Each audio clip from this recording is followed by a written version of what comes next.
Access to high-speed internet can be a challenge in rural Wisconsin, and for some local school districts, that's causing a problem for students who need to get online at home. In tonight's Assignment Education Report, Lisa Klein tells us how Governor Walker's proposed budget could help provide equal internet access for all Wisconsin students.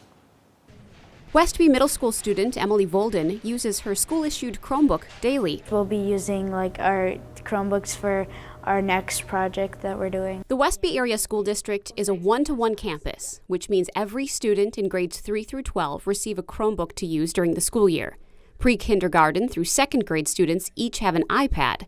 Of these students, those in grades 5 through 12 get to take their device home. Chromebooks work exclusively on an internet platform. You can do some work offline, but majority, if not the lion's share of anything you're going to do on a Chromebook device has to be done with a connectivity to broadband. And so it's critically important that our students have that access. But when you live in rural Wisconsin, equal access to the internet can be difficult to find. Do you have internet access at home? Only at my mom's house, not my dad's. Emily is just one of the almost 7% of students that don't have access to internet at home.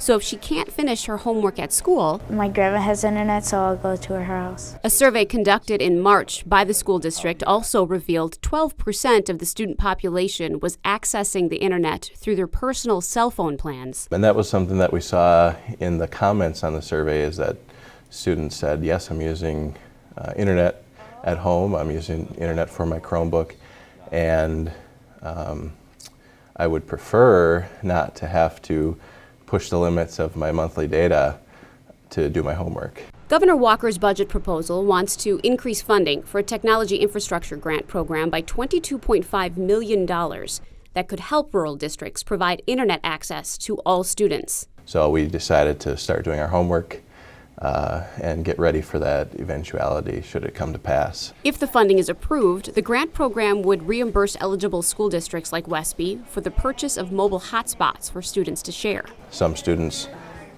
only need it once or twice a week, and some need it every day.